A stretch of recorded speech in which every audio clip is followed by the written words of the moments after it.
after 1 week, the Jets came in here and got just dealt with, Steiny, on both lines of scrimmage. I mean, they were out physicaled. And I looked at Lenore and Ward going man coverage. Now, I know Chiefs are different, but I would just hold on to that thought after a win, a dominating performance by the Niners. Not saying Roy's wrong, but damn, Steiny, after week 1, I didn't see too many weaknesses on display. Well, the red zone. Well, look at you. So one shot down. I'm writing that now. One. See, I'm the kind of guy that doesn't think one game means you have a serious problem. It's got to be a trend. All right. It's got to be a trend. Somebody on the YouTube chat saying you can't catch. No, they're saying, what about, obviously they've seen some of my intramural highlights, and they said Steiny's a little like Eddie McCaffrey. All right, Eddie McCaffrey. He was a bad dude. You know what? I'll be honest. And see, this is where I'm able to look at myself in the mirror and assess myself. You just want to talk basketball, don't you? I actually don't.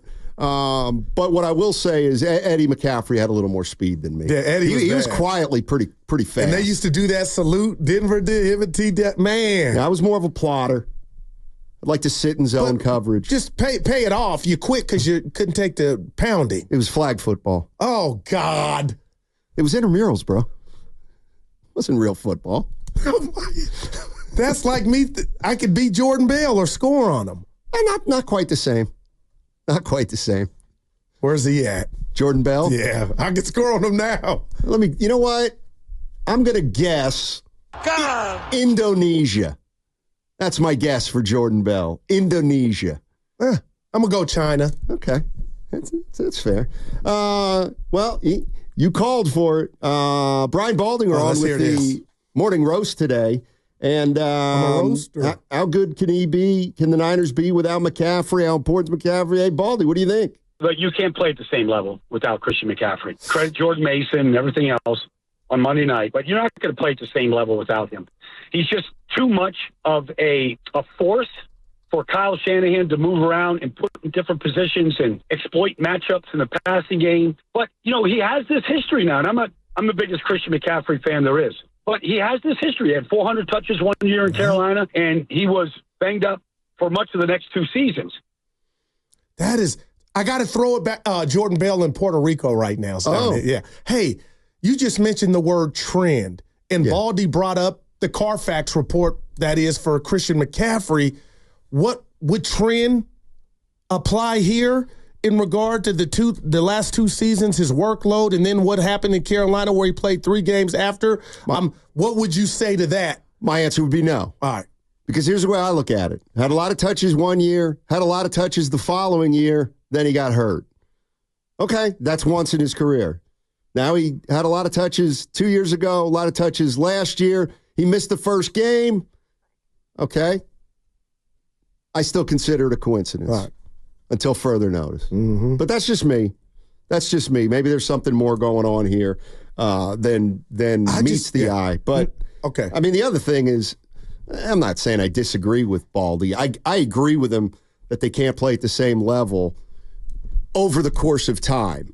But I believe if Jordan Mason's got to play, 3 to 5 games, I think they can be the exact same team that they want to be with Christian McCaffrey. Now, if it extends, then I think the 49ers have an issue, clearly. But I'm going to view this as a positive early in the season, believe it or not. Yeah, I'm not mad at that. But I told you and Evan in the green room, Steiny, I do wonder who is the backup to the backup. And Jordan Mason, outside of being asked about when he was told start and his truth Friday, I hated that for him. But after that, Steiny, he said, boy, that was a lot of work, carrying the rock 28 times. So I'm wondering, is it Garindo? Who are we going to see? Because do you think Kyle's going to even disperse it that way, or is it going to just be Jordan Mason? We're going to give it to you again 28 times if we can. I mean, there's got to be a backup to the backup. Well, there probably is, but when you ask me what kind of coach Kyle Shanahan is, and 49er fans, tell me if you agree with me or not here. I just think that, okay, Jordan Mason carried 28 times. If Christian McCaffrey can't go against Minnesota, and the game plan calls for Jordan Mason to carry 25 times, he's going to carry 25 times. Like, I think that's the way Kyle Shanahan looks at his football team. Tell me who's available, tell me who's not available, and then I'm designing a game plan under the assumption that everybody who's on that field is 100%. I really don't think he's the kind of coach that likes to ease a guy in. He wants, and maybe I'm wrong. I could be wrong. But right now you're right, because that's how it's gone. And real quick here, Chicago Jason on the YouTube chat saying Debo's the backup. Maybe. I mean, he got 8 carries. That was the most carries he got since 21. Wow. Debo Samuel. Rob's in San Bruno. Our guy. I was wondering when we're going to hear from Rob. What up, baby? Hey, Rob, what's going on, man? What's going on, fellas? How y'all doing? Talk Doing to well. us. A new season. That's right. Well, the Niners came out and handled business. You got to remember, the Jets were a 7-10 football team last year.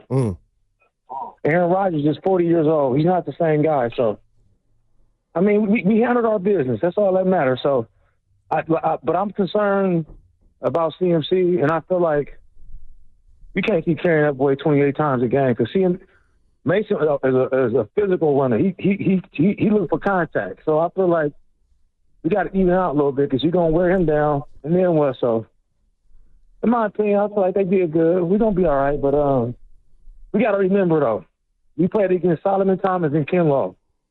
They were bust for us. There's a reason why they're on the Jets. So let's calm down. At the end of the day, it's Super Bowl or bust for the 49ers. It's about beating KC. It's about beating the AFC. Yeah. That's all it's about. Rob, can I leave? Yeah, I'm cutting you off. My bad. No. I said we're 0-5 versus KC in Baltimore since 2012, 2019. So that's what we need to worry about, the AFC. And I think in Philly and Detroit going to be tough too. But I think we're still the first best team in the NFC. But it's Super Bowl or bust. That's what it's about. Hey, Rob, let me leave you with this. I got a question for Rob. I got one, too. You go ahead, because I was waiting. So, Rob, can I assume that you're not really going to be able to enjoy any regular season wins this year? No, when I go to the game, I'm enjoying myself, trust and believe that. You know what I'm saying? But what I'm saying is, in terms of, we've seen this already. We need to beat we've seen we can beat mediocre teams. We can run through the whole NFC. They got to prove to us we can beat the Kansas Cities. Our competition is the AFC. The AFC is more dominant than the NFC.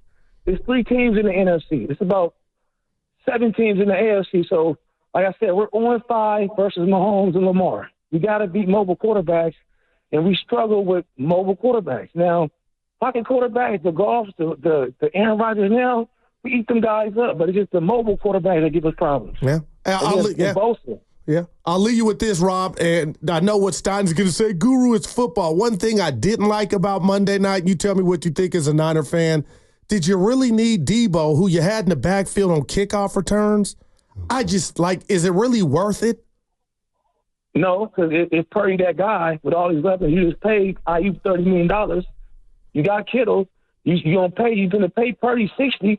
If you feel like Purdy your guy, why are you running Debo up the gut like that? That's what I don't like about that. Quit doing Debo like that. If Purdy's your guy, I'm not saying he's our guy, obviously. Let him run the offense. Put the ball in the air. Let him show you he's worth $60 million. Don't put other players in harm's way. I don't like that. It was too many times for me. Thanks, Rob. Appreciate it, Rob.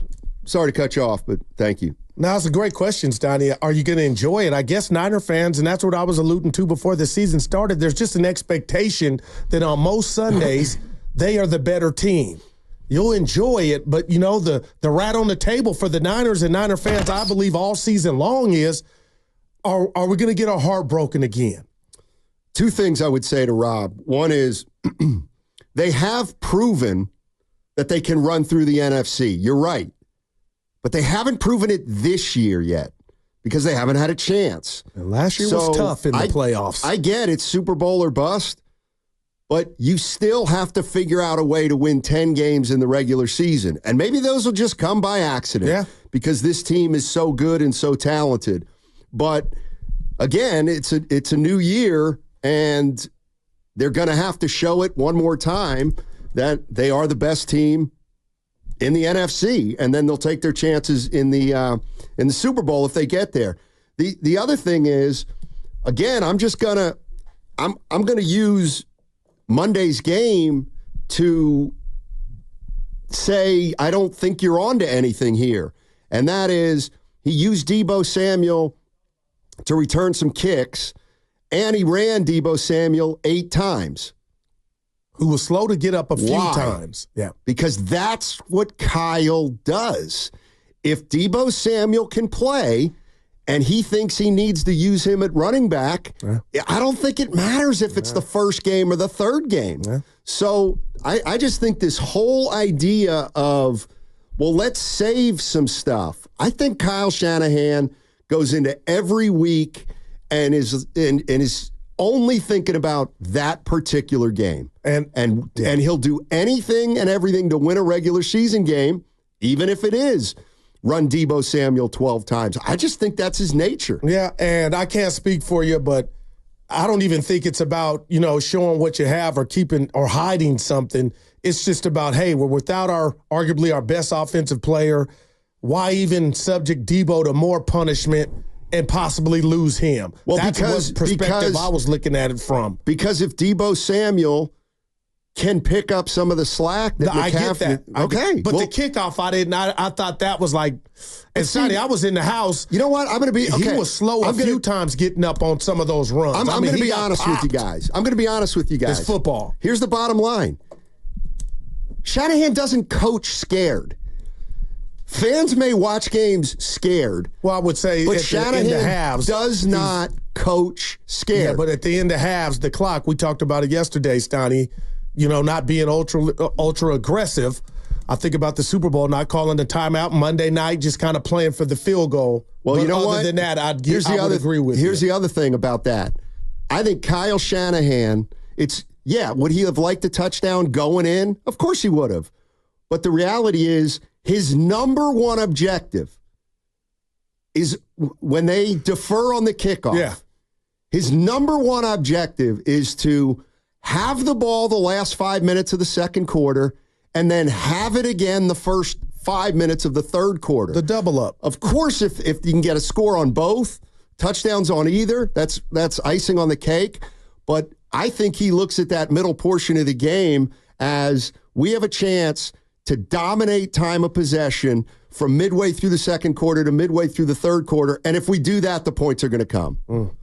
And I think I texted to you guys that at the end of that second quarter, I was like, it doesn't even matter if they score a touchdown or not here. Kyle is so excited that that's the one thing that he loves, that he just loves to do, and that is double up like that. And when he does that, I think he feels like he's operating from a position of strength. Well, it worked. It worked Monday night. And again, I was just thinking about last year in totality. The difference, and I don't have to, math, the difference between 3 and 7 is 4 points. And if somehow, in certain games against top-tier talent or games like the Super Bowl, if you can get in, Steiny, and I think you learn that as you go, that's the difference between going in overtime and winning the game. Yeah, and I also think, though, that every game is its own entity. And if that game were a little different, they probably wouldn't have kicked 6 field goals. But they got up, and they realized they were up more than a score. Yeah. And then once they're up more than a score, then just keep taking the points, because it's not like you're down 3 and you need a touchdown. If you're up 10, of course you'd rather have a touchdown, but let's get up 13. Yeah. And if you're up 13 and you can't get it in, well, let's get up 16, and that's really 3 scores if you don't have two. Be real two quick, things. Sonny, I got to be careful because I was a broken record all off season. Dude, Green Bay gave the Niners all that and some, and Detroit was. We're talking about last year. Well, we're talking about how they almost lost games last year. Just when we talked to Rob about they got the NFC locked up, especially when you're missing your best player for we don't know how long. Yeah. Right now, after 1 week, it was good, and I haven't gave you my prediction or anybody for that matter this Sunday, but I got to be careful writing off Sam Darnold in Minnesota. It's the NFL.